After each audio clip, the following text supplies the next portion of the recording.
ವೀಕ್ಷಕರೇ, ಇನ್ನು ಮುಂದಿನ 10 ವರ್ಷ ಈ 5 ರಾಶಿಯವರಿಗೆ ಜಾಕ್ಪಾಟ್ ಎಂಬುದು ಬರ್ತಾ ಇದೆ.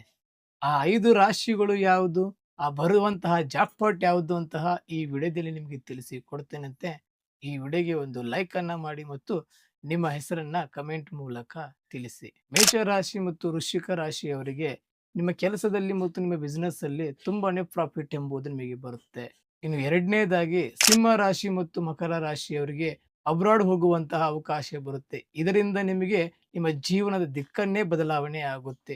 ಇನ್ನು ಮೂರನೇದಾಗಿ ಧನುರಾಶಿ. ಧನುರಾಶಿಯವರಿಗೆ ಫೈನಾನ್ಷಿಯಲಿ ತುಂಬಾನೇ ಗ್ರೋತ್ ಆಗ್ತೀರಾ. ಹೊಸ ಹೊಸ ಅವಕಾಶಗಳು ನಿಮ್ಮ ಹತ್ರ ಹುಡ್ಕೊಂಡು ಬರುತ್ತೆ. ಈ 5 ರಾಶಿಯವರಿಗೆ ಇನ್ನು ಮುಂದಿನ 10 ವರ್ಷ ಅದೃಷ್ಟ ಅಂತಾನೆ ಹೇಳ್ಬೋದು. ಈ ಮಾಹಿತಿ ನಿಮಗೆ ಇಷ್ಟವಾಗಿದ್ರೆ ವಿಡಿಯೋಗೆ ಒಂದು ಲೈಕ್ ಅನ್ನ ಮಾಡಿ. ಇಂಥದೇ ಇನ್ಫಾರ್ಮೇಶನ್ ಮಾಹಿತಿಗಾಗಿ ನಮ್ಮ ಪೇಜ್ ಅನ್ನ ಫಾಲೋ ಮಾಡ್ಕೊಳ್ಳಿ. ಇನ್ನು ನಿಮ್ಮ ಜೀವನದಲ್ಲಿ ಏನಾದರೂ ಸಮಸ್ಯೆಗಳು ಇತ್ತಂದ್ರೆ ಈ ಕೆಳಕಂಡ ನಂಬರ್‌ಗೆ ಕರೆ ಮಾಡಿ.